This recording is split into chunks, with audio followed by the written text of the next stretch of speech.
Her voice trembled as she reached for her diploma, only for the principal to snatch the mic and announce, "This one doesn't count." The crowd froze.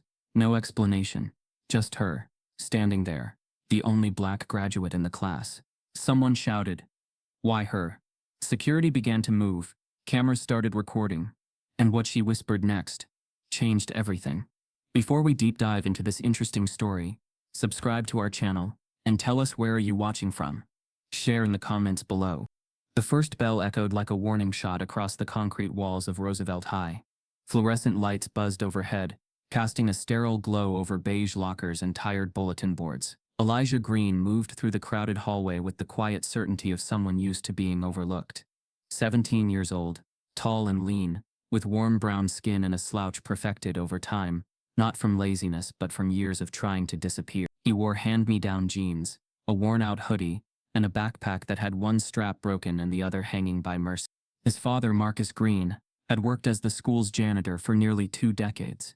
He was the man teachers greeted with a nod, the man students barely noticed unless they spilled something, the man who fixed leaking pipes and unclogged toilets, but was never invited to a staff luncheon. Every inch of the school bore his fingerprints, and yet nobody imagined his son might belong in the same rooms their own children did, especially not the ones labeled honors.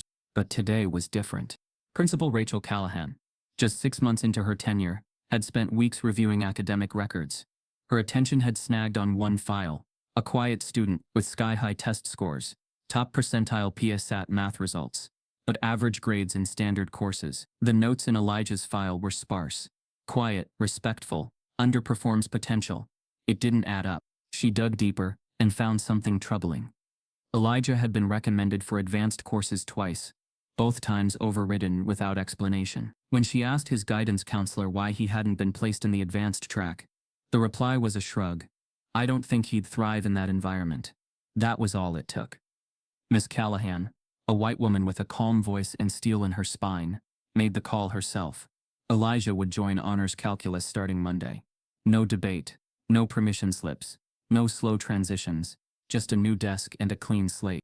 When Elijah entered room 207 that morning, the temperature dropped by 5 degrees.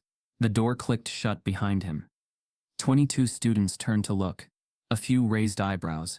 One boy in the back scoffed. A girl whispered something behind her hand. They all knew Elijah, but only as the janitor's kid. The one who kept to himself. The one who never joined clubs. The one whose father mopped the gym after pep rallies. His face didn't belong in this room of preppy ambition and generational confidence. Elijah felt it in the pit of his stomach. But he didn't flinch. At the front of the class stood Mr. Thomas Reynolds, tall, angular, and always dressed like he was interviewing for a job that paid double. His steel gray suit contrasted sharply with the drab classroom. He prided himself on running his class like a college seminar. No fluff, no excuses, and no room for what he called academic charity. Everyone knew what that meant. Mr. Reynolds didn't look up from his attendance sheet when Elijah entered. "You're in the wrong room." Miss Callahan stepped in behind Elijah. "No, Mr. Reynolds. He's exactly where he should be." Reynolds looked up, his expression unreadable. "Very well," he said, setting his pen down. "You'll take the empty seat. 3rd row, far right." Elijah walked past the rows of raised eyebrows and whispered judgments. He sat, eyes forward, back straight. Reynolds continued without missing a beat. "As I was saying, today we begin limits and derivatives. Those of you who didn't review the summer packet should prepare to struggle." The class opened their notebooks. Elijah opened his 2 filled with scribbles, formulas, and self-taught notes far beyond what they were covering. Within minutes it became obvious. Elijah wasn't just keeping up, he was ahead. When Reynolds posed a question about the limit of a complex function, half the class sat silent. Elijah hesitated, then raised his hand. Reynolds didn't look at him. Another student fumbled a vague answer. Elijah raised his hand again, this time with more confidence. Still, Reynolds ignored him. The 3rd time Elijah raised his hand, Reynolds finally glanced his way. "Yes, Elijah, was it?" Elijah nodded. "The limit as x approaches 0 is negative infinity. Because of the discontinuity caused by the denominator approaching 0 faster than the numerator." Reynolds blinked. He opened his mouth to counter, but there was nothing to correct. "Acceptable," he said curtly. "Let's move on." The rest of the class watched, eyes flicking between the teacher and the new kid. No one spoke, but the tension was thick. By the end of the period, Elijah had answered 3 more questions, each time with quiet precision, each time met with colder silence from Reynolds. As the bell rang and students filed out, a few cast him backward glances. Not admiration. Not yet. More like confusion. Or disbelief. How could he know all that? Elijah stayed back, packing his bag slowly. He could feel Reynolds watching him. "You memorized those answers," Reynolds said flatly. "Impressive, but memorization isn't understanding." Elijah looked up. "I understand the concepts. I've been studying them on my own." Reynolds leaned against his desk. "Well, since you're clearly eager to prove yourself, let's do that, shall we?" Elijah froze.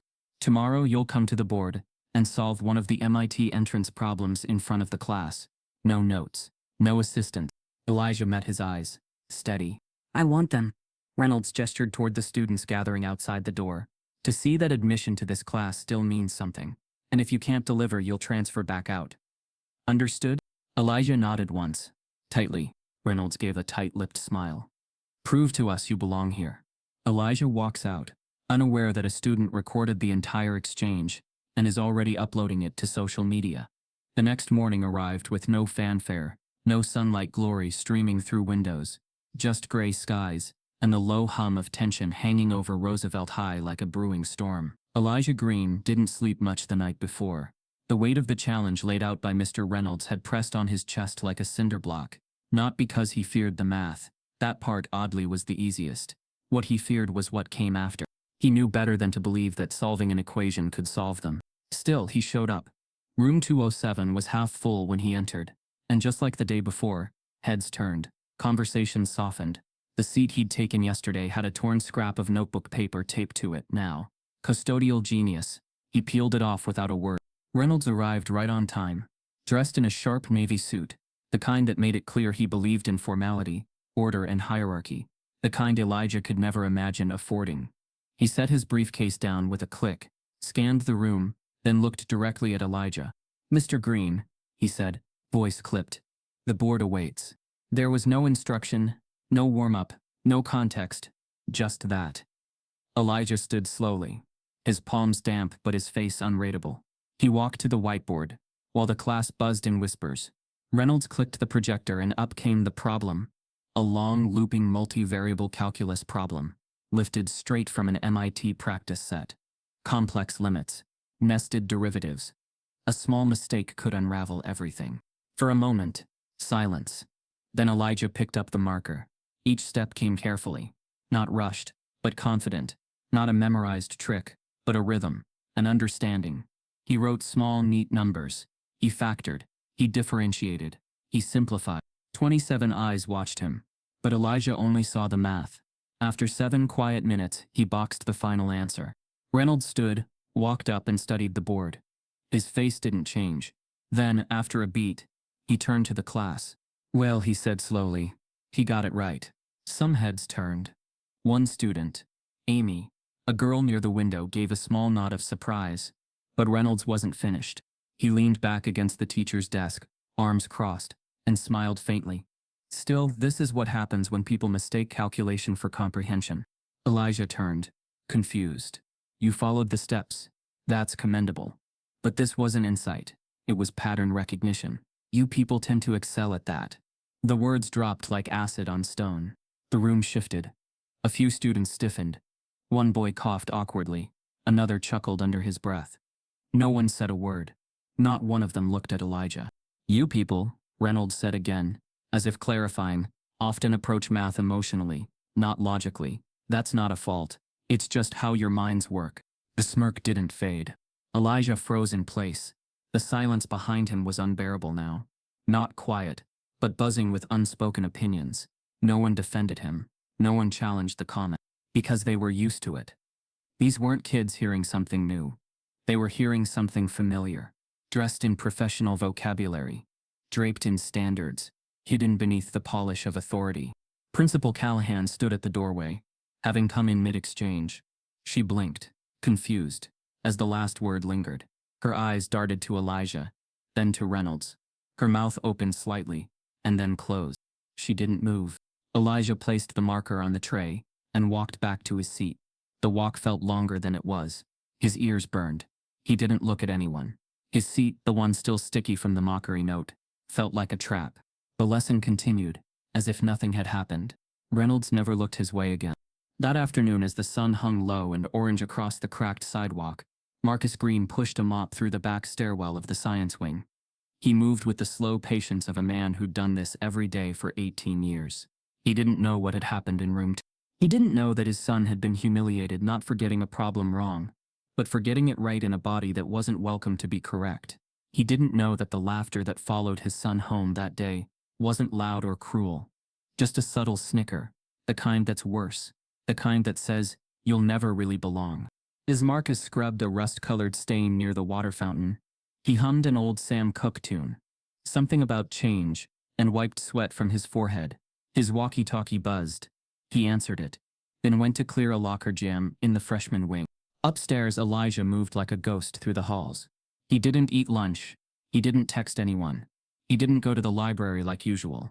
He didn't speak to Ms. Ramirez when she passed him near the vending machines and gave him a warm, concerned smile. At home, Elijah said he was tired, that he had homework, that everything was fine. Marcus believed him, because sometimes fathers of black sons choose peace over prodding, especially when the wounds aren't physical. That night, a new post appeared on Roosevelt Underground, a private Instagram page run anonymously by students. The video was grainy, shot from a phone hidden behind a backpack, but the audio was clear enough. Elijah standing at the board. Elijah solving the problem. Elijah turning. Reynolds speaking.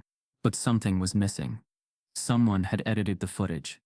The clip cut off right before Reynolds said, "You people just don't think like mathematicians." Instead, it ended with Elijah blinking slowly at the class, and then a close-up on his boxed answer, followed by a sarcastic caption, "When the janitor's kid thinks he's Einstein." The comments rolled in fast. Bro studied YouTube tutorials all summer. Damn, Mr. Reynolds looked sick. LMAO. Respect for trying, though. You really think he's gifted, huh? This ain't AP cleaning crew. Ms. Callahan saw the post from her office late that night. She stared at it for a long time. She recognized the student who filmed it. A varsity swimmer whose father donated to the school every year. She considered reporting it. Then she looked at the comments again. The page had over 4,000 followers. The video had 700 likes already. She picked up her phone. Then she put it down. Meanwhile, Elijah lay in bed, staring at the ceiling, unaware that the world had already begun rewriting what happened, and that this wouldn't be the last time the truth would lose to perception. The video was quietly sent to a local blog, and picked up for a segment entitled "Teen Tries to Shame Beloved Teacher." The morning light crept through the blinds in Elijah's bedroom, casting faint stripes across his face. He slogged out of bed, each breath heavy with what felt like impending storm clouds. The previous day's humiliation haunted him, not because he'd failed, but because success itself had been twisted into an accusation. As he trudged through the back door on his way to the bus stop, Marcus handed him lunch, eyes bright with fatherly pride, an unspoken comfort Elijah wasn't ready to accept. In the halls of Roosevelt High, the mood was electric, hovering between curiosity and simmering hostility. News travels fast in high school hallways, but the internet travels faster. By the time Elijah reached his locker, his phone buzzed in his pocket with dozens of notifications. He unlocked it to find a video of yesterday's moment at the whiteboard. Elijah solving the MIT-level problem, edited, manipulated, and circulating. The title read, "Janitor's Son Bullies Veteran Teacher."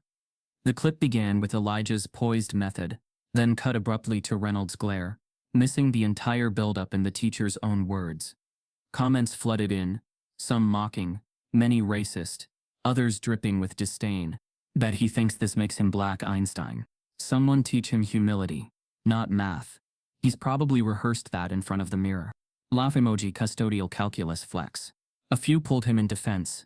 "No, he actually solved it clean. And why y'all hate on a kid who's smart?" Elijah's chest tightened. He wanted to respond to refute the lies, but even his own friends didn't reach out. A handful sent "you good" messages, but none pressed further. He swallowed hard and deleted the app. Silence felt safer. Meanwhile, behind closed doors at the school district headquarters, alarm bells rang louder than any school bell. The school board convened an emergency meeting that afternoon. Parents, teachers, and administrators gathered, voices low but furious. The edited video presented by a concerned parent had ignited outrage. Some said Elijah was manipulating teachers. Others spoke of institutional lowering of standards. Many harbored the unstated narrative that a custodian's kid had no right to such brilliance. Principal Callahan arrived, gravely aware that the internet had become judge and jury. She watched the board slump in their chairs, some shielding eyes from screens, others scanning for public relations exit. Toward evening, Elijah returned home to find Marcus waiting by the front door. His father's eyes were rimmed with exhaustion. He shut the door behind Elijah and led him to the living room. "Son," Marcus began, voice unsteady, "I've seen what's out there. I think maybe you should consider transferring." Elijah's breath hitched. "Transfer?" His father gave a small, pained nod. "This isn't safe. They've painted you as a bully. That label, it sticks." Elijah looked away, words tangled in his throat. "I solved that problem, Dad. I shouldn't have to hide for that." Marcus's shoulders sagged. "I know, but sometimes the world doesn't want the truth. It's about survival." A long silence followed, where father and son sat divided by screens, and lies neither could fix. Marcus rose and walked to his room. Elijah stared at the paper lunch bag in his hand, its contents simple, half a sandwich, granola bar, ordinary. Yet now it felt heavy. He crumpled it in his palm, swallowed hard, and didn't mention anything at dinner. That night, as the house settled in uneasy quiet, Miss Callahan sat in her dim office, screens glowing blue and cruel. She scrolled through posts, some supportive, many scathing. Her jaw tightened. The public had decided Elijah was a caricature before they knew his name. She leaned back, staring at photos of Reynolds, matching them with transcripts and faculty files. An old file caught her eye. The evaluation report, from Reynolds' doctoral institution, marked incomplete in bold red ink, with notes about missing thesis, academic probation, retracted recommendation letters. She hadn't seen those flagged before. Her palms went cold. Reynolds had spent years cultivating credibility at Roosevelt High, riding on the illusion of academic prestige he'd never earned. Far more dangerous than the online smear. A slow, dangerous discovery. Next morning, Elijah entered the classroom with the same dread that had become his morning ritual. Murmurs greeted him like ghosts in the hall. He slid into his seat alone, silent, but then froze. His desk, the same third-row seat he'd claimed, was littered with trash paper, torn assignment sheets, a crumpled chip bag, and ache in the air. In red Sharpie scrawled across the desktop were slurs, inward variants, taunts typed messily but charged. He knelt, silence roaring in his ears, and felt the sting of ink on his fingertip. He stared at his desk, warmth draining from his cheeks. The class settled around him. Reynolds stood at the front, acting as if nothing had changed. Principal Callahan hovered outside the open door, face impassive but eyes blazing with hurt and resolve. Elijah forced himself upright. He looked down at the defaced desk and straight ahead, silent columns of students between. He recognized something shifting that morning, not just the images circulating online, but the very foundation beneath him. Because while the internet had twisted the truth, someone here had sought to erase him entirely. Elijah stares at the taunts scrawled on his desk. As he sits, a faint scratchy ping from his phone draws his attention. An anonymous school-wide message. "You don't belong here." The smell of antiseptic hung in the air, as Principal Callahan walked the corridors of Roosevelt High, her heels echoing off the polished linoleum. Elijah hadn't said a word to her that morning. Not after the vandalism. Not after the slurs. He had quietly cleaned the desk himself with a bottle of sanitizer he'd borrowed from the nurse's office, never once asking for help. That silence said everything. What followed, however, was louder than anyone could have predicted. Within hours of the vandalism, emails poured in from parents, not of support or concern, but of outrage that the incident had even drawn attention.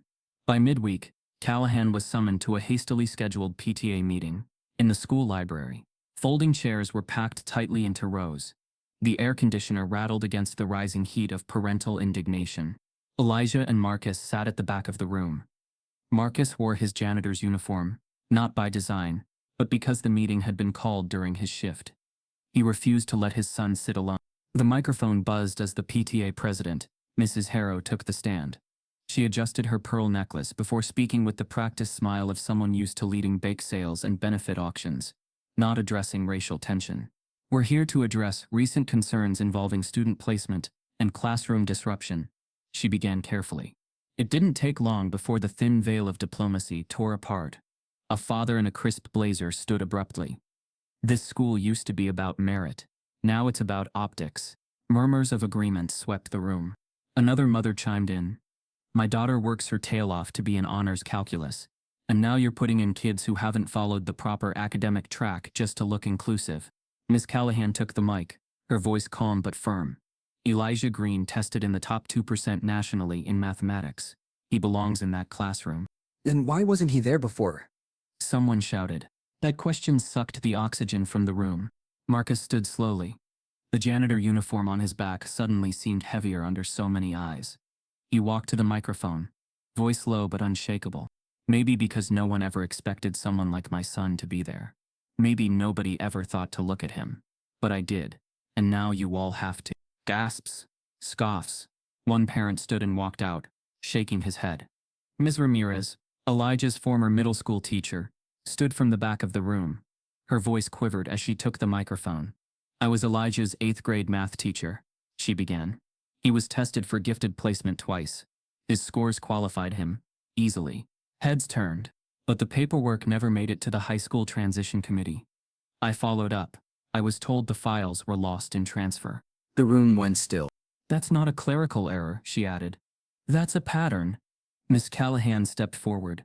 She opened a file folder in her hands and laid out hard copies on the front table. Charts, names, trends over 6 years. These are records from the last decade. Black students in this district have been disproportionately recommended for remedial tracks at every level, regardless of performance. Elijah Green isn't an exception. He's the result. Muffled protests erupted. Someone called out, "This is a witch hunt." Miss Callahan's eyes didn't blink. No. It's a mirror. Back in his seat, Marcus placed a hand gently on Elijah's shoulder. But Elijah's face was unreadable.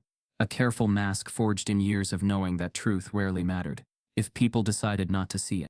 The meeting ended in chaos. Voices overlapped. Accusations flew. Half the room stormed out. The other half stayed in stunned silence.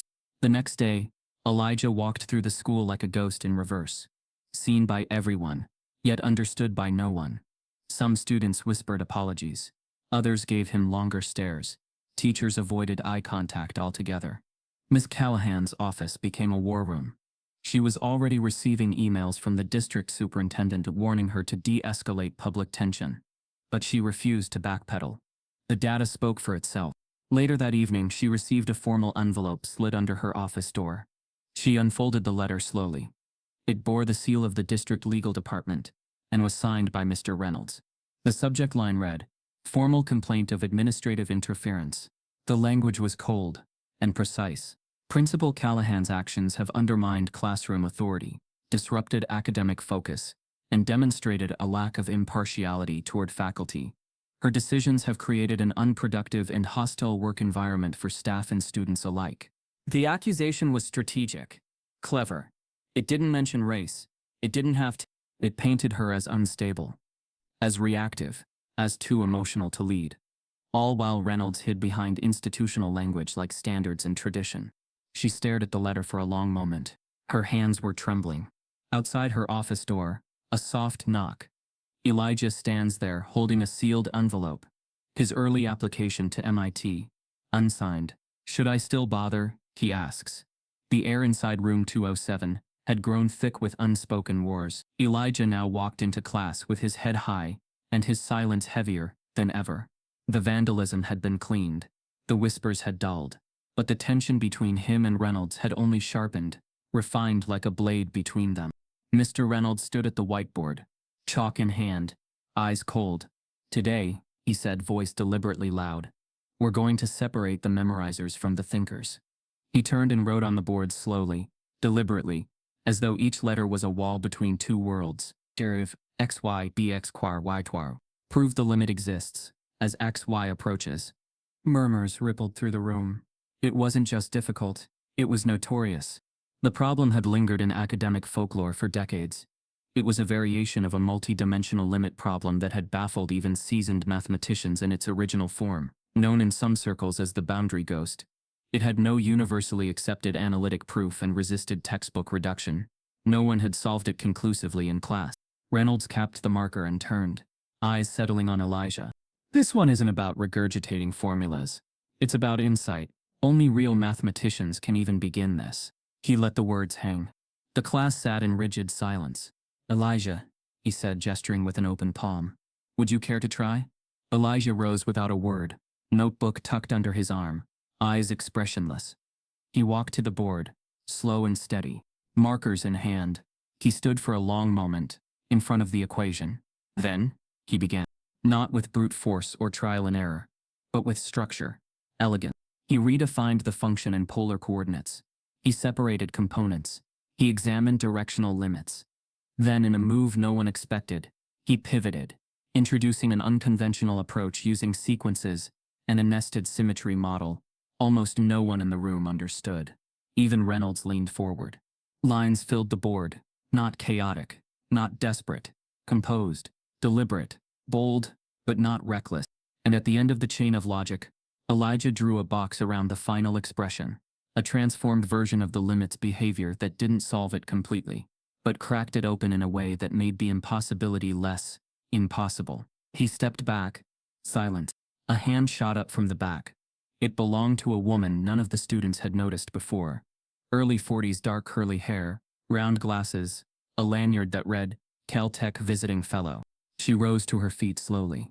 Excuse me, she said, voice clear. Where did you learn that last technique? Elijah blinked. Nowhere. I just saw it. Gasps from around the room. The woman stepped forward. That transform isn't published in any known proof literature. It's not even a university teaching method. That's intuitive. Reynolds cleared his throat, suddenly stiff. Dr. Laramie is visiting from Caltech. She's here to observe teaching structures for comparative models. She ignored him, eyes locked on Elijah. That shift, using a symmetry decay function, and toggling out the directional path. No undergrad has proposed that, she said, voice almost awed. Not even graduate researchers have tested it this way. Where did you really see it? Elijah shrugged, uncomfortable. I just kept folding it until the symmetry looked off. I didn't know what else to try. Dr. Laramie looked stunned. Reynolds tried to salvage control. Let's not get carried away. He didn't prove the limit. He just speculated. No, she said quietly. He built a framework, one that could lead to a proof. A long pause. Dr. Laramie turned to Reynolds, her voice suddenly sharper. You ever encourage this kind of thinking in class? His jaw tightened. I teach structure. She smiled thinly. He's building architecture. The class was no longer on Reynolds' side. The bell rang, but no one moved. Dr. Laramie stepped toward Elijah. I'd like to speak with you after class. Reynolds stared at the board, jaw twitching. His class, his intellectual kingdom, had just been overtaken by the janitor's son, and there was nothing he could say to undo what they'd seen. That afternoon, whispers filled the school corridors. Not the mocking kind. Awe whispered now. A visiting professor. An unsolved problem. Elijah's name spoken with a new weight. But Elijah felt no triumph, only confusion, only the sense that things were moving too fast for him to grasp.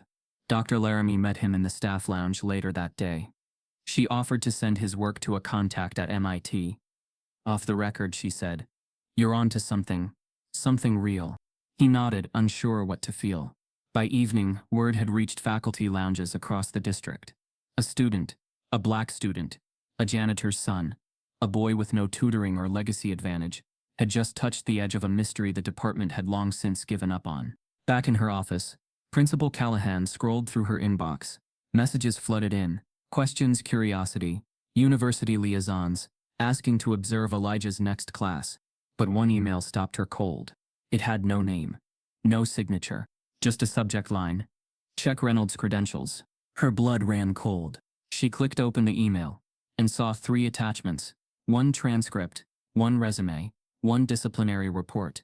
The glow of Callahan's computer screen lit her tired eyes as she stared at the attachments, a transcript from Columbia University, a resume downloaded from the district's internal portal, and a formal disciplinary record issued over a decade ago from a graduate committee. Her finger hovered over the mousepad as she hesitated, heart racing. Every instinct told her to tread carefully. If what she was seeing was true, it would detonate everything. She clicked open the transcript first. The official Columbia watermark was there, but the contents didn't match what Reynolds had claimed in every staff meeting and scholarship recommendation. PhD in mathematics, summa cum laude, published research on topological group theory. Instead, the transcript stopped just short of his dissertation, 2 courses marked as incomplete, no thesis listed, and at the bottom, academic standing probation referred to committee. Callahan leaned back in her chair, rubbing her temples. Next came the resume. Clean, polished, a brag sheet, publications listed, but when she searched for them, not one could be found in peer-reviewed journals. The final attachment sealed it, a disciplinary report from 14 years ago, stating that Thomas Reynolds had been placed on indefinite academic hold due to misconduct involving unauthorized appropriation of prior research. He hadn't just failed to finish, he'd cheated. That morning, she called Human Resources at the district office under the guise of contract verification. They confirmed Reynolds had submitted his credentials over 15 years ago. Back then, the district didn't use the same digital verification systems it did now. He'd slipped through the cracks during a hiring wave. No one had ever double-checked. She sat in stunned silence. Thomas Reynolds had built his career on a house of cards, and Roosevelt High had handed him a crown. The same man who had looked Elijah Green in the eye and questioned his right to belong had no legitimate claim to the classroom he ruled. She closed the laptop slowly, but something inside her was already shifting. Down the hall, the janitorial office door creaked open as Marcus Green stepped inside. He set his gloves on the radiator, grabbed the mop bucket, and prepared to start on the second-floor bathrooms. But something made him pause. Voices from the teacher's lounge, low and urgent. She found his records, I heard. Totally fake. You're kidding. Nope. Dude never even got the PhD he flaunts all over the place. Well, that makes sense. He always treated the kids like they were beneath him. Overcompensating. Ironic, huh? Bet he'll throw the whole system into chaos just to save face. Marcus stood in the hallway, gripping the mop handle tighter. The hallway buzzed with fluorescent lights and secrets too heavy to carry. He stepped back, quietly closing the lounge door, but he said nothing to Elijah. Not that day. Because fathers like Marcus had learned a hard truth long ago. Some wounds had to reveal themselves in time. Telling Elijah now might break him before it saved him. Reynolds, meanwhile, had no idea the floor beneath him was crumbling.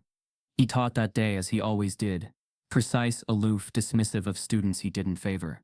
His lectures were cold as granite, but every now and then, his eyes flicked toward the door, sensing something he couldn't place. A shift. A weight. As if the walls had begun watching him back. Elijah didn't speak in class that day. He kept his eyes down, but inside, the praise from Dr. Laramie echoed louder than any insult Reynolds had hurled.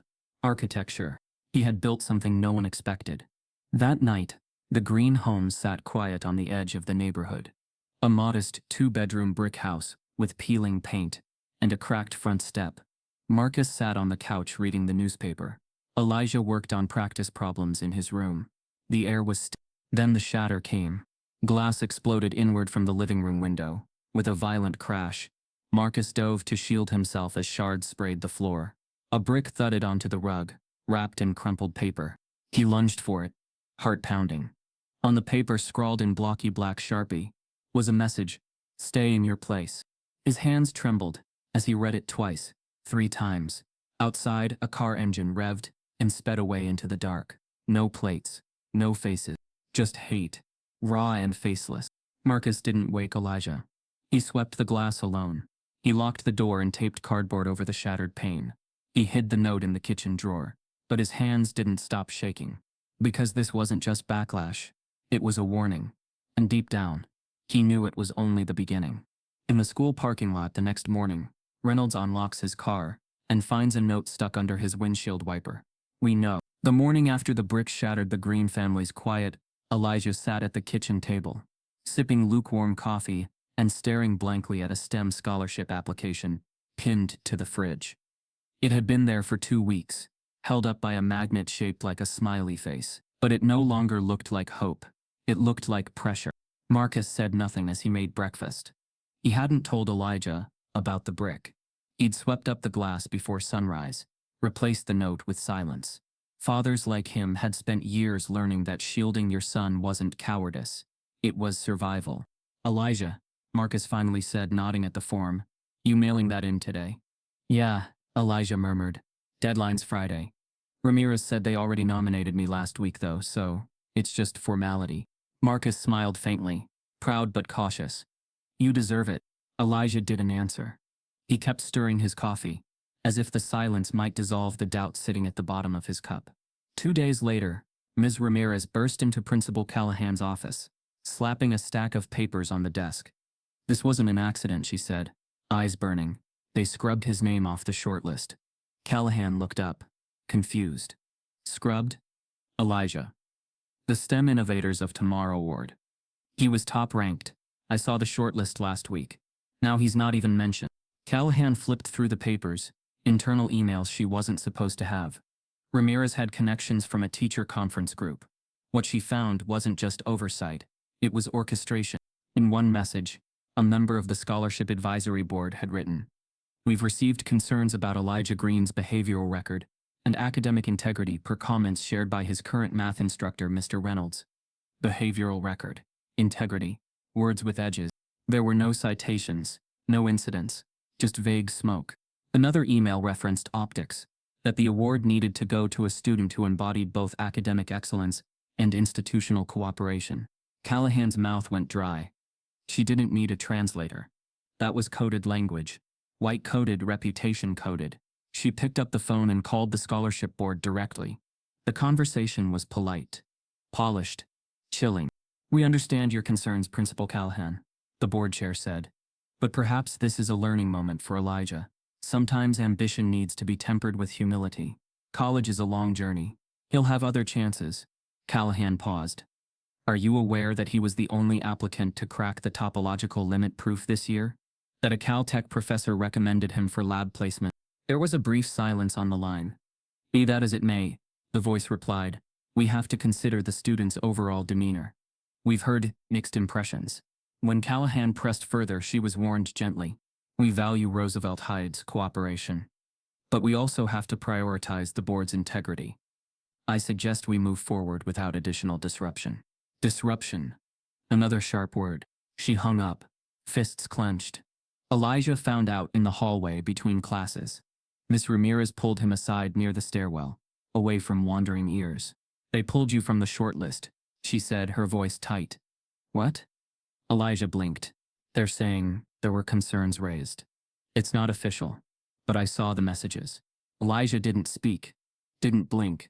He just nodded, like he'd already expected it, like he was tired of hope rehearsing its lines only to be cut before curtain call. "Mr. Reynolds?" he asked quietly. Ms. Ramirez hesitated. "Elijah." "Yeah, I figured."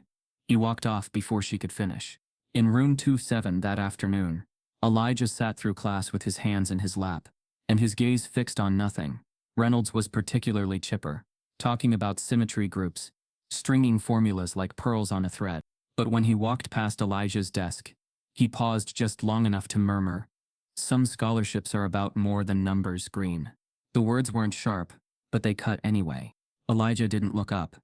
That evening, as Marcus mopped the gym floor, he overheard two custodians whispering near the bleachers. "Did you hear about that boy, Elijah? Man was supposed to win some STEM award, and now it's gone. White folks always moving goalposts when we get too close to the win." Marcus stood still for a moment, just long enough to hear. He walked out of the gym without finishing his shift. The next morning, Principal Callahan arrived to find a sealed envelope on her desk. It was from the district communications office. Inside was a memo, short and cold. "Roosevelt High has been selected for a local media spotlight on student resilience and innovation. You are to present one student exemplar to represent the school. The station has been pre-informed about Elijah Green's recent academic controversy. Please ensure interviewees are briefed." Cameras arrived Thursday morning. Callahan's stomach turned. This wasn't a celebration. It was a setup. Thursday morning arrived gray and strange. Students were pulled out of class. The school auditorium had been hastily converted into a press zone. A small podium stood near the stage, flanked by two cameras, one from the local affiliate, the other from a student-run livestream. Elijah was called to the office during third period. He stepped in confused, to find Miss Callahan waiting, with a neutral expression. "Elijah," she said gently, The district asked me to select a student for a media spotlight segment. I chose you. He blinked. Wait, what? There's a reporter. They'll ask a few questions about resilience, opportunity, that sort of thing. Elijah shifted uncomfortably. Are they going to ask about the scholarship? Callahan hesitated. They might. He swallowed. Hard. And if I tell the truth, I can't tell you what to say, she said. But I can tell you, they didn't expect you to be here. He nodded slowly. Together they walked down the empty hall toward the auditorium. The doors were already open. Inside, lights flared. A reporter stood near the mic with a clipboard. Students filled the front rows. Mr. Reynolds was seated beside a district representative, arms crossed. Elijah stepped toward the podium. Heart hammering. The cameras started rolling. The reporter clears her throat, turns to Elijah, and says, "Before we start, I want to show you a clip. Tell us what you think." She presses play on a tablet, and it's the edited video from weeks ago, now with new voiceover narration, blaming Elijah for classroom instability. Elijah stood at the edge of the stage under hot lights that felt more like interrogation lamps than a celebration spotlight. The wooden floor beneath his sneakers creaked faintly with each shift of his weight. He didn't belong here, not in this moment, not like this. Miss Callahan stood behind the curtain, hands clenched. She'd seen the tablet screen flash just moments before the interview began. She knew this wasn't going to be the feel-good segment the district had promised, but it was too late. The cameras were already rolling, the microphones hot, the audience hushed. The reporter smiled wide, teeth bright, voice sweeter than her questions would be. "Thank you for joining us, Elijah," she began, her voice syrup thick. "Before we hear about your journey, we wanted to play a clip that's gone viral again in recent days. It's from your calculus class. You remember this, don't you?" She didn't wait for his reply. She tapped her tablet, and the screen behind Elijah came to life. The video began, edited, manipulated, the now infamous footage of Elijah at the whiteboard. Except this version was newly doctored, overlaid with voiceover commentary. An unproven student, a fragile classroom, a veteran teacher under fire. Is this what progress looks like? The crowd shifted uncomfortably. The screen cut to a zoomed-in shot of Elijah blinking after solving the equation, then to Reynolds crossing his arms. There was no sound from the class, no context, just that tight, loaded voiceover, and the insinuation that Elijah had ambushed a teacher just to play the victim. The video ended with a black screen, and one final line: "Sometimes genius is just ego in disguise." Silence. Elijah stood frozen. The reporter leaned forward slightly, like a predator playing curious. "So," she said brightly, "how do you respond to people who say this was all for attention?" The auditorium was still. Cameras zoomed in. Phones were out. Reynolds watched with smug detachment from the front row. Somewhere in the corner, Marcus stood, hands clasped, jaw clenched tight. Elijah looked down. He didn't breathe for a long second. Then his voice came, soft, almost too quiet for the mic to catch at first. "I didn't ask for any of this," he said. "I didn't ask to be filmed, or edited, or accused. I didn't even raise my hand for attention. I raised it because I knew the answer." He looked up now, eyes steady. "I just wanted to solve the problem." The room exhaled. The reporter, momentarily thrown, tried to recover. "But surely you understand how this could look." "How it looks," Elijah cut in, not angry, but clearer now. "How it looks depends on who's watching, and what they expect someone like me to look like." He didn't elaborate. He didn't cry. He just stood there, unmoving, as if daring the world to see him now, uncut, unfiltered. The district rep on the side of the stage exchanged a glance with Reynolds. This wasn't going how they'd hoped. Callahan stood behind the curtain, eyes brimming. Marcus leaned back against the wall, fighting every instinct to run up and hold his son. That night, the video went online. Not the edited version, but the live interview, streamed by the school's student-run media club. And what they'd captured was raw, unscripted truth. Clips from Elijah's answer were posted within hours. "I didn't ask for any of this. I just wanted to solve the problem." The internet caught fire, but not the way it had before. This time, the tone shifted. The sarcasm and snide jokes were still there, but so were waves of support. Comment sections flooded with empathy. Hashtags trend, "Let Elijah solve." "Genius uncut." "Not your narrative." Some still mocked him. But many more were angry, not at Elijah, but at the systems, the gatekeeping, The idea that brilliance needed the right packaging to be accepted. A tweet from a popular science educator went viral. This kid cracked a 40-year-old limit problem, and all people saw was a janitor's last name. That's the real failure. A day later, a verified account from MIT, belonging to Dr. Claudia Ayers, a tenured black mathematics professor, posted simply, "I want to meet him." Elijah saw it that evening. He sat on his bed, phone in hand, light from the screen glowing against his face. For a long moment, he didn't react. Then he whispered, so quiet only the walls heard, "I just wanted to solve the problem." The next morning, Elijah wakes to find a letter slid under the front door. Handwritten. From Dr. Ayers. It reads, "What you built wasn't just a solution. It was a signal. Let's talk." Saturday morning arrived without warning. The greenhouse sat still, weary from the weight of a week that felt more like a war.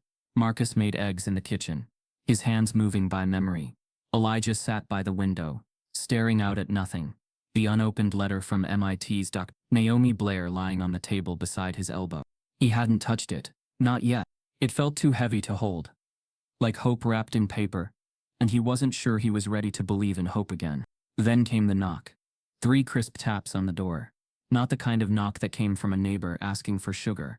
It was the kind that meant something official was about to unfold. Marcus opened it. She stood there tall, poised, black, dressed in smart gray slacks, and a dark blazer, a briefcase in one hand, and a quiet fierceness in her posture. "Mr. Green?" she said. Marcus nodded. "I'm Dr. Naomi Blair," she continued. "From MIT.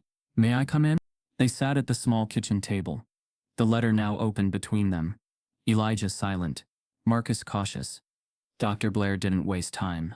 "I saw the footage," she said, voice calm but charged. "I read the comments. I followed the math." She looked Elijah in the eyes. "And I read your notes. All of them. Dr. Laramie scanned your work after visiting Roosevelt. She passed it to me. I was skeptical." Elijah remained still, eyes unreadable. "But you weren't copying. You weren't lucky. You weren't rehearsing. You were really seeing something most mathematicians only begin to comprehend in grad school." She leaned forward. "That symmetry flipping your limit sequence, that wasn't mimicry. That was intuition." Elijah blinked. I saw the pattern. It didn't feel right, so I rotated it." Dr. Blair smiled. "Exactly." Marcus shifted, speaking for the first time. "So what does that mean?" Dr. Blair didn't hesitate. "It means," she said slowly, "if he were white, and came from a prep academy, and had his mother's maiden name engraved on a library building, he'd already be in my lab. No interviews, no applications, just access." Marcus exhaled sharply, like someone confirming a suspicion they'd buried for years. Elijah, however, looked away. "I don't want special treatment," he said quietly. "I just want the math to speak for itself." Dr. Blair nodded solemnly. "And it does. But the math doesn't get to walk into rooms without permission. That's the problem I'm trying to fix." She reached into her briefcase and handed him a folder. "This is a mentorship agreement. You'll be paired with me directly. We'll prep you for early college programs. MIT, Caltech, Princeton, you name it. I'll guide you through proof construction, publication protocol, abstract theory, and the politics you'll have to outthink at every level." Elijah flipped through the papers, stunned. "You're serious?" he asked. She smiled. "Dead serious." After she left, the house sat in a stunned kind of stillness. Elijah disappeared into his room, clutching the folder like a secret. Marcus stayed in the kitchen, washing a dish that didn't need washing. It was the closest he'd felt to relief in months. But it didn't last. An hour later, the mail slot clicked open. Marcus bent down, pulled in the envelope, and froze. Legal watermark. The return address was from the school district's attorney. He opened it with careful fingers. Inside was a single-page legal notice. Subject: Notice of Civil Claim, Defamation of Character. Plaintiff: Roosevelt High School District, on behalf of Thomas Reynolds. Marcus read it twice, then a third time. The claim alleged that Marcus, by engaging in a pattern of public statements, media misrepresentation, and character attacks against a respected educator, had defamed Mr. Reynolds and caused damage to institutional reputation. It didn't matter that Marcus had barely spoken to a single reporter. It didn't matter that he hadn't given a single interview. The claim argued that by allowing his son to participate in harmful public narratives, he was complicit in reputational sabotage. It was absurd, vague, insulting, but it was real. Marcus sat down slowly at the table, letter trembling in his calloused hands. He didn't know how to tell Elijah. Not when the boy had just started believing he might belong somewhere beyond Roosevelt. Not when, for the first time, someone with power had said, "I see you."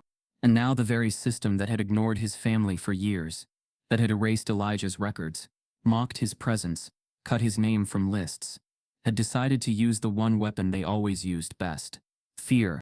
Marcus folds the letter, walks to Elijah's room, and finds him mid-call. On the screen is Dr. Blair's face, and in the corner, a second box opens. It's a top-tier civil rights attorney. "We've been watching," the lawyer says, "and we're stepping in." The subpoena arrived 2 days later, taped to the Green family's front door, with the cold efficiency of systems that claim to be neutral. Marcus opened it under the porch light, its glow casting deep shadows across the ink. The letterhead read, "Roosevelt Unified School District, Civil Proceedings." The charge: willful defamation, breach of employee conduct, and unauthorized access to student academic records.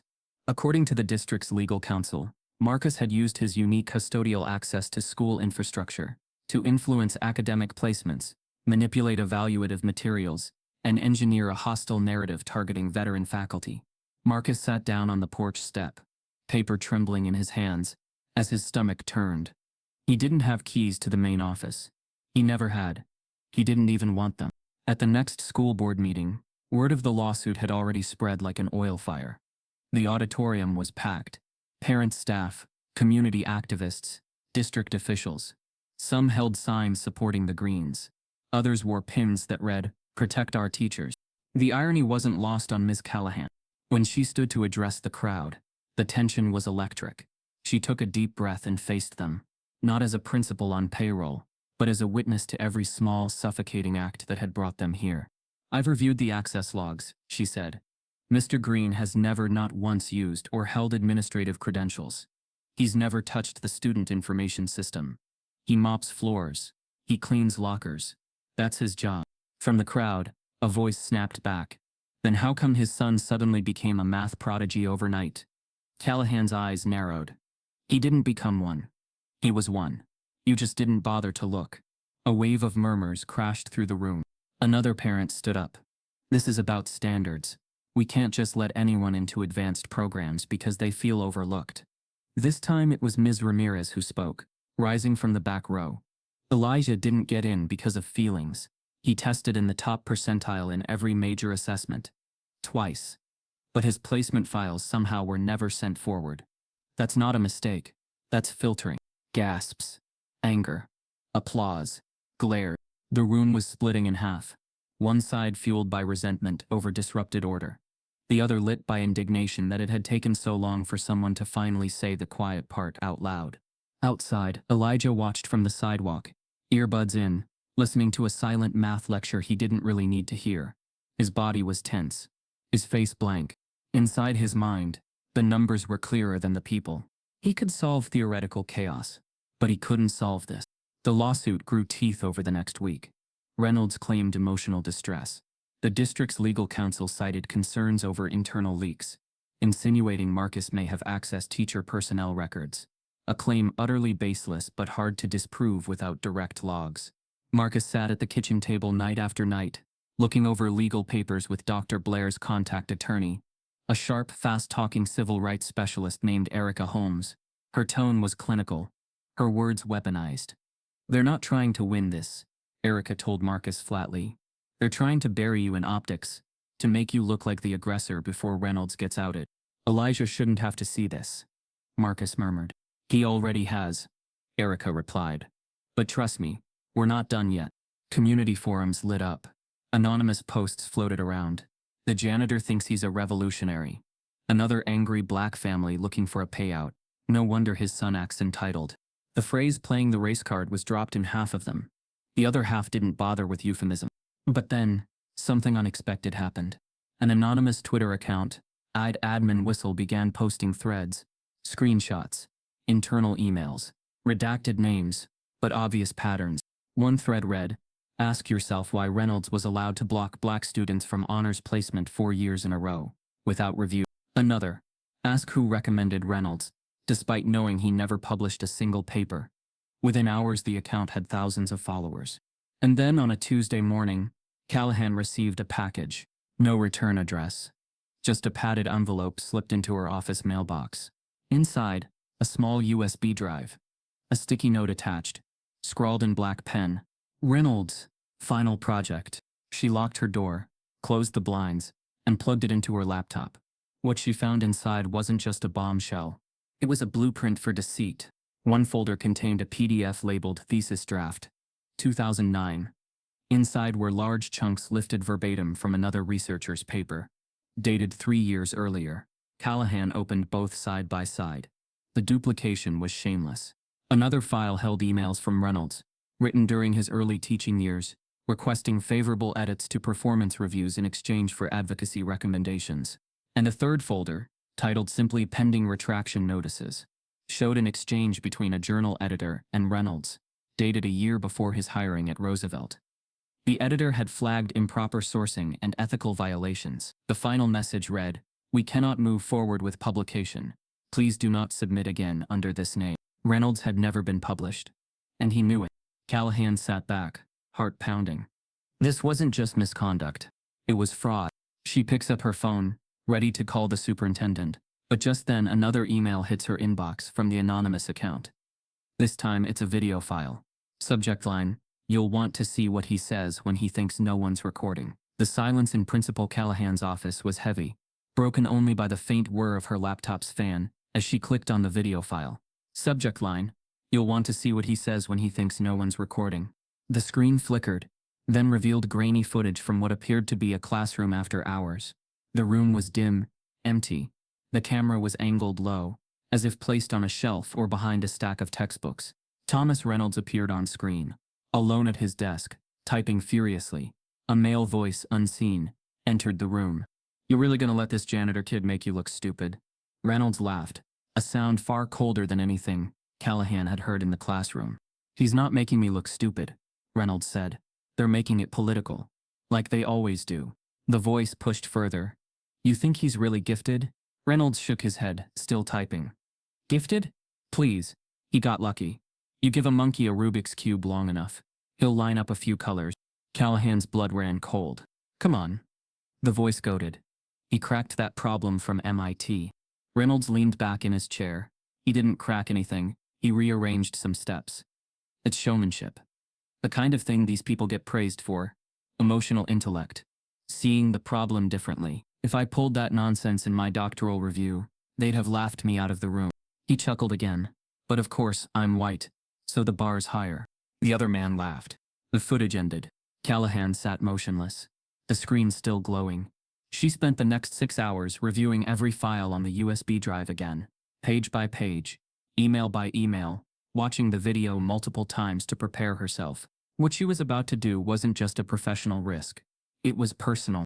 It meant setting fire to the network that had protected Reynolds, and by extension the system that had enabled him. It meant taking a stand for the truth in a place that often chose comfort instead. The school board met the next morning behind closed doors in their glass-paneled conference room. Callahan stood at the center of the table, USB drive in hand. "I have proof," she said, voice steady, "that Thomas Reynolds fabricated his academic credentials. He plagiarized portions of his doctoral thesis, failed his dissertation defense, and was flagged by multiple reviewers. He's never been published, and he was warned not to submit again." No one moved. She slid the drive across the table. "There's also a video," she continued. In it, Reynolds mocks Elijah Green using racialized language and insults the intelligence of black students. Still, the room was quiet.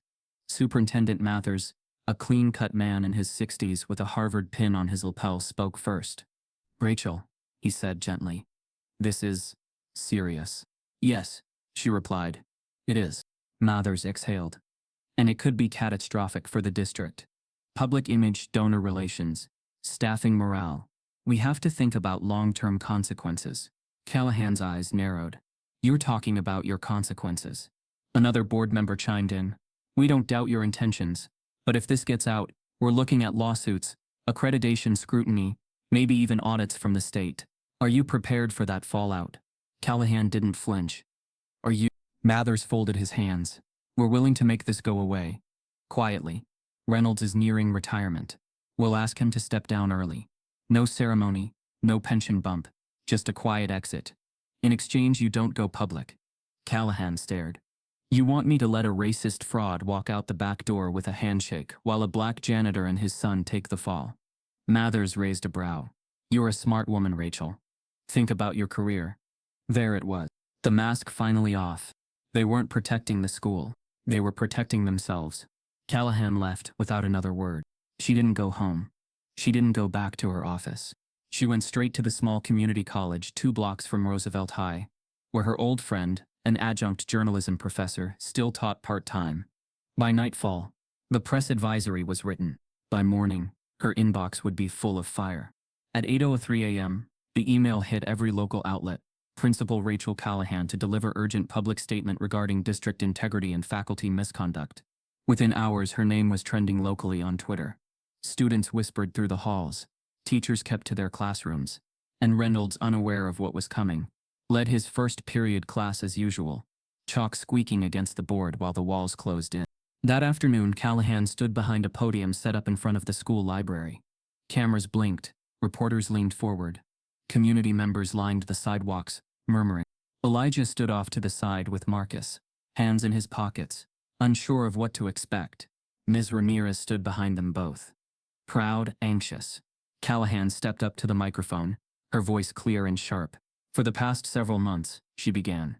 Roosevelt High School has been at the center of a story far greater than one classroom, one teacher, or even one student. She paused, locking eyes with the camera.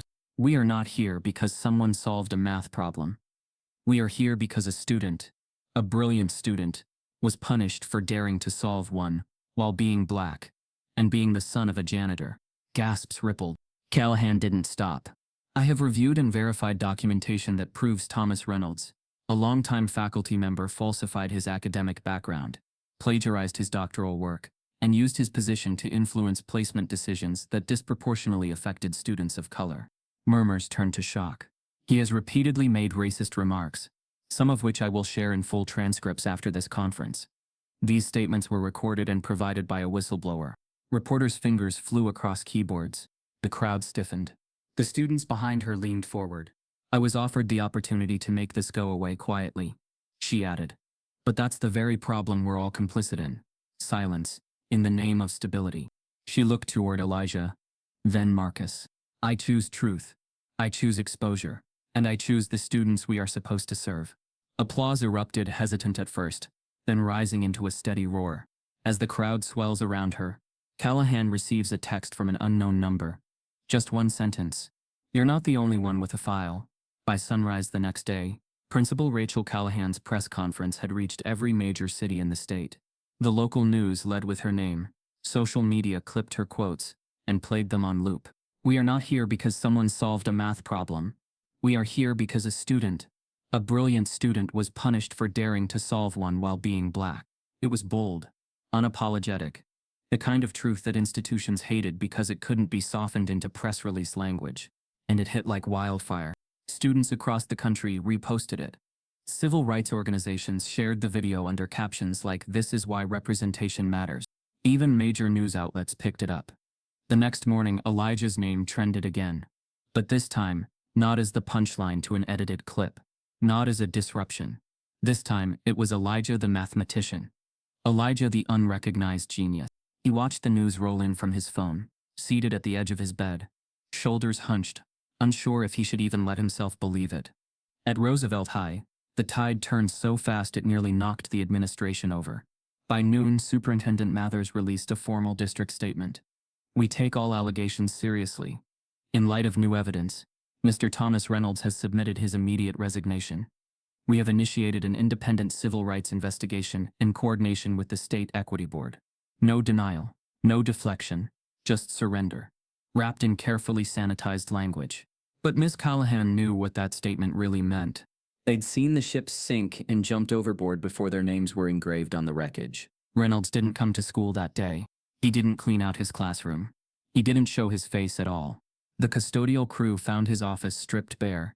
Every paper, every award, every smug photo of him, shaking hands with smiling white kids gone. The nameplate on his door had been unscrewed and left leaning against the desk. The only thing left behind was a single unmarked envelope on the seat of his chair. Inside, a torn page from a textbook, and one scribbled sentence in red ink. They never knew how to see me, so I learned how to disappear. Callahan read it once, then placed it in a file marked documentation pending. She didn't have time to decipher riddles. Not when the rest of the school was finally waking up. That afternoon, Elijah walked into the building for the first time without feeling like he had to shrink himself to fit inside it. Students didn't scatter. Some nodded at him. A few smiled. Even teachers looked him in the eye now. Ms. Ramirez found him at his locker. "I heard," she said softly. "How are you feeling?" He looked at her, eyes tired but a little brighter. Like the room finally got quiet enough to think. She smiled. "Good. You deserve that." Marcus showed up to work that night wearing his uniform, but people looked at him differently too. Not everyone. Not loudly. But it was in the way the security officer actually said hello when he passed him by. The way the secretary at the front desk stopped pretending not to see him. It was the kind of shift that didn't rewrite the system, but cracked it, just enough for light to slip in. He wasn't fooled. He knew how shallow some of it was, but he also knew how powerful it was, that for once, they had to adjust. Not him. Late that evening, just as the sun dipped low and cast long amber shadows across the living room floor, a knock echoed on the door of the greenhouse. Marcus answered. It was a FedEx delivery. A single envelope, marked time-sensitive. Elijah stood beside him, quiet. His name was written in blue across the front. He opened it slowly, fingers trembling slightly from days of exhaustion and months of emotional bruising. Inside, a cream-colored letterhead. Simple, elegant. Massachusetts Institute of Technology, Office of Undergraduate Admissions. He unfolded the letter. His eyes skimmed quickly, then stopped. His breath caught. Dear Mr. Green, after reviewing your exceptional performance, including your independent theoretical work and your recent public presentation, we are pleased to offer you a place in the MIT Pre-College Research Fellowship with a full scholarship, effective immediately. Below that, a handwritten note in looping, unmistakable script. Some students are taught the rules, others reimagine the whole game. We're honored to have you. Dr. Naomi Blair. Elijah didn't speak. He didn't cry. He just stood there, letter in hand, heart pounding, for a long, still moment. Then he whispered the only thing that felt true. It's real. Across town, in a quiet office tucked behind a law firm, a junior investigator opens a sealed file from the district's internal records. At the top, confidential tracking log, minority student placements 20. Below it, a list of names. And Elijah Green isn't the only one who was erased. The smell of ammonia lingered faintly in the halls of Roosevelt High, as Marcus Green pushed his mop down Corridor C for the final time before summer break. The same squeaky wheels, the same dull floor tiles, the same half-broken vending machine, humming under flickering lights. He wore the same uniform he'd worn for 19 years. Dark blue shirt with M green stitched over the pocket, khakis with bleach stains near the knees, and boots that had walked more miles in those halls than any student ever would. But everything around him had changed. His son was leaving for MIT in 2 weeks. A full scholarship. A pre-college research fellowship. A new life. And Marcus? He was still wiping down water fountains no one used anymore. In Elijah's room, the walls were stripped bare, posters taken down, notebooks packed into boxes. His acceptance letter lay laminated on his desk, next to the cleanest backpack he'd ever owned. Blair had already sent him reading assignments for the summer, most of it far beyond high school level. And yet he'd finished them early. Still, he felt unsettled. Because no matter how far he was about to go, part of him still hadn't left. He stared at a single post-it note taped to the inside of his closet door. On it was a line from Ms. Ramirez, scribbled months ago, when he was ready to give up. You don't have to prove you belong. You do belong. He read it every night like a ritual. Miss Callahan never had a chance to say goodbye. 3 days after her press conference, she was informed that the district would not be renewing her leadership contract. They offered her a soft exit, padded with formal language. We are grateful for your courage. Unfortunately, your continued leadership has become polarizing. They asked her to submit her resignation for optics. She did. She packed her office in silence. No send-off. No plaque. No ceremony. Just a stack of letters she'd saved from students over the years. Some of them from kids who'd almost fallen through the cracks. Like Elijah. She left her keys on the desk and slipped out the side door. No one saw her go. Reynolds vanished even faster. After the investigation confirmed the plagiarism and verified his falsified resume, the district offered him the chance to resign due to personal health matters. He accepted without protest. There was no lawsuit, no arrest, no public apology. He simply disappeared. Rumor had it he moved to a quiet suburb in another state, under his wife's maiden name. One parent claimed they saw him working part-time at a tutoring center 2 counties over. But no one could confirm it. He left no trace behind. Except, of course, for the mess. A week before graduation, Ms. Ramirez stopped Marcus in the staff parking lot. They asked Elijah to speak, she said quietly. Marcus nodded, unsure whether to feel proud or afraid. He's writing something, she added. But he's not saying much.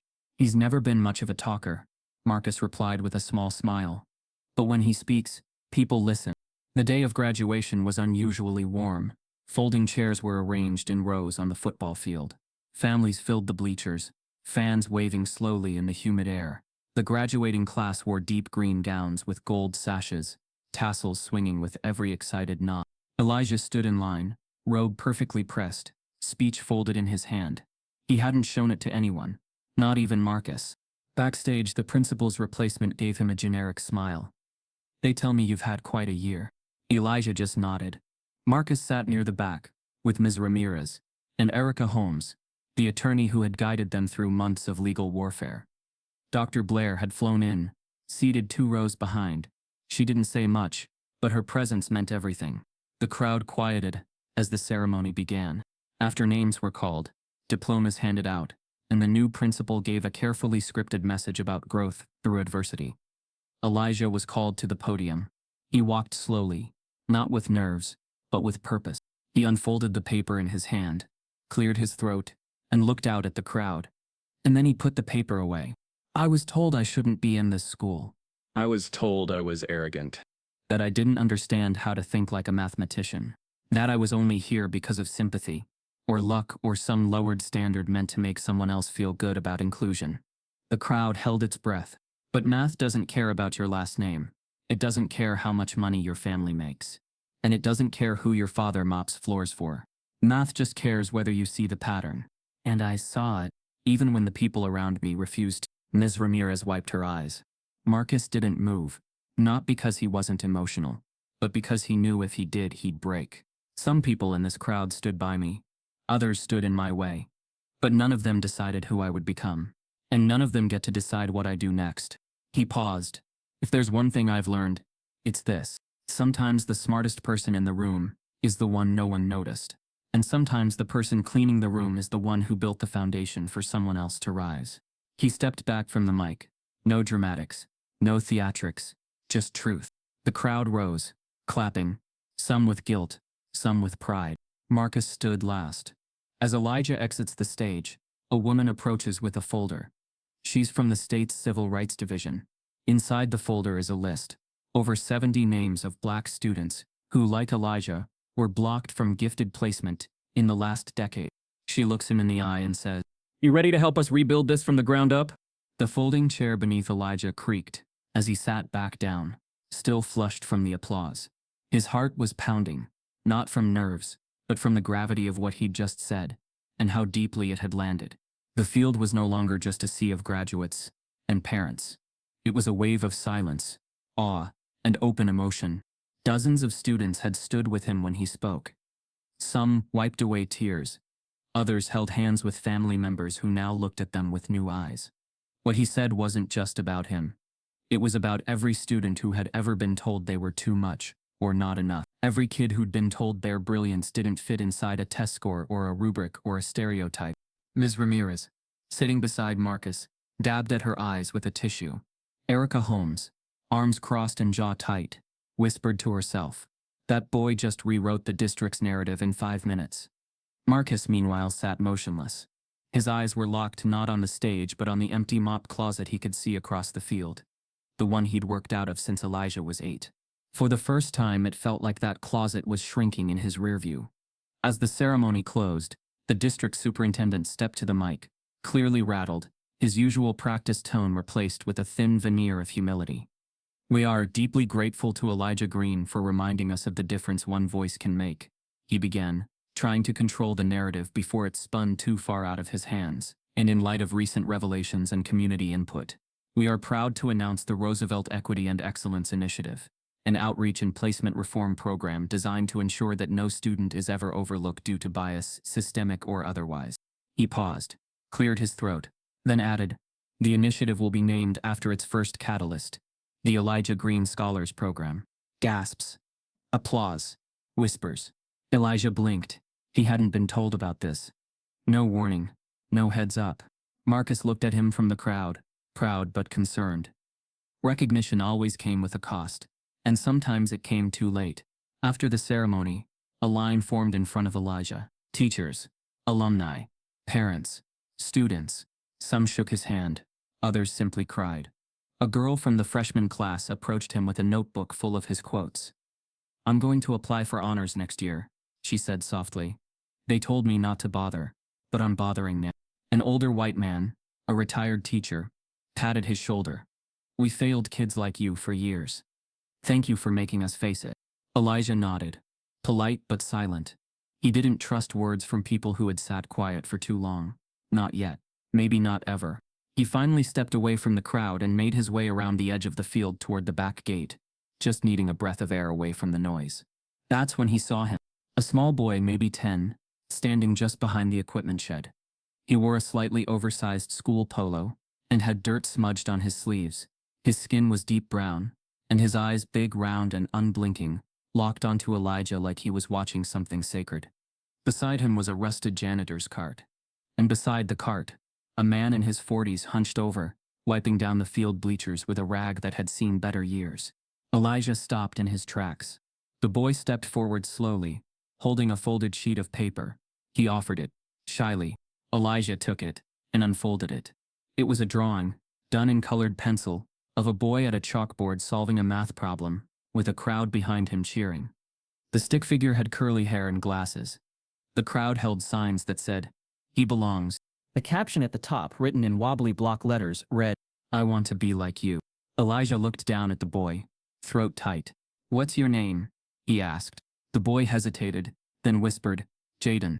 Elijah knelt. "Don't ever let them tell you where you belong, Jaden. You decide that. No one else." Jaden nodded. His father, still unaware of the moment unfolding behind him, wiped sweat from his forehead and moved down the bleacher row. Elijah stood, tucked the drawing gently into his pocket, and gave the boy a quiet smile. Then he turned toward the gate. Just as Elijah steps into the parking lot, his phone buzzes. A new message from an unknown number. The placement files weren't lost. They were hidden. "Meet me tonight." The chalk struck the board with a familiar rhythm. Clean, crisp, deliberate. Every line Elijah Green drew was a memory reclaimed. Every formula he unpacked was a small rebellion against the rooms he was once told he didn't belong in. It was the first day of his advanced theoretical mathematics seminar at Stanford University, where Elijah now stood, not as a guest, not as a student, but as the youngest black professor in the school's math department history. He turned to face the dozen PhD candidates seated in front of him, all eyes fixed on him with the kind of focus that once felt impossible. "Today," Elijah said, voice steady, "we return to a problem most gave up on decades ago." He clicked the projector. "Fef XY we X as XY's." The slide titled, "Limit Behavior and the Structural Collapse of Classic Assumptions." Gasps echoed softly through the room. A few students exchanged nervous glances. They all recognized it. The unsolved beast. The same problem Reynolds had once used to humiliate him. The same problem that had once been a wall. Today, Elijah was the architect building the door. It had taken him 7 years. 7 years of reading papers, revisiting proofs, constructing counterexamples, exploring complex number fields, and reimagining the behavior of symmetry beyond traditional constraints. 7 years of refining what he first sketched on that whiteboard in room. Now the work was done. Elijah stepped away from the projector and handed out printed copies of his paper, titled simply, "Revised Pathwise Limits in Multivariable Systems." A framework of subspace divergence. The dedication at the top read, "To those who cleaned the floors while others walked on them." Back in Ohio, Roosevelt High School looked different. The main hallway had been repainted. The district, under pressure from civil rights watchdogs, had restructured the gifted placement system. The screening process was now public, and third-party evaluations were required for all students. But the biggest change stood in bold gold letters above the math wing. The Marcus Green Center for Mathematical Excellence. It was unveiled the same year Marcus retired. He didn't ask for a ceremony, but the community gave him one anyway. Hundreds came: students, alumni, parents. Even the superintendent who once offered Callahan a handshake and silence deal showed up, awkward and quiet in the back row. Marcus stood at the podium in his best suit, no mop in sight, and said only this: "I never thought my name would be on a building like this. I was just trying to keep the floors clean, so my son could walk through without slipping." They gave him a standing ovation. Elijah flew in for the dedication. He hugged his father tightly, both men blinking back tears. Then he walked through the hallways that once tried to erase him, now lined with photos of black and brown students excelling. Not because they were exceptional, but because someone had finally cleared the path. Jaden, the janitor's son Elijah had met at graduation, was now a junior in the school's honors math program. His name was at the top of the leaderboard in the same class Reynolds once ruled. Elijah visited room 207. It still smelled of dry erase markers and old floors, but the energy was different. On the board was another student's version of the same limit problem. Different variables, different direction, but the same curiosity. Elijah smiled. He didn't interrupt. He didn't need to. The night before returning to California, Elijah sat on the front steps of the green home, staring at the stars, notebook open on his lap. Marcus joined him, a quiet presence, bottle of water in hand. "You ever think about how it started?" Elijah asked. Marcus chuckled. "Every day. I almost didn't raise my hand that day." "But you did." Elijah nodded. "And everything that happened, it wasn't just about math. It was about who they let solve it." Marcus looked up at the sky. "You were always solving things, son. They just didn't notice until the answer was too loud to ignore." Months later, Elijah submitted the final version of his paper to the Journal of Modern Mathematical Theory. It was accepted without revision. A year later, it was cited by the European Mathematical Society as a cornerstone contribution to revised calculus theory in multivariable environments. And eventually it reached the hands of a student in a small classroom in Louisiana, a girl with braids and hand-me-down shoes, who read Elijah's name and whispered, "He looks like me." He never saw Reynolds again. Rumors said he lived quietly under a different name, in a different town. But Elijah no longer needed to chase ghosts. He was too busy shaping futures. They never saw him coming. But they'll never forget his name. No one should have to fight this hard just to be seen, or prove they deserve what they already earned. If you've ever felt invisible in a room you belonged in, you know this pain. Type yes if you believe the system should be held accountable. Subscribe if you believe stories like this deserve to be heard.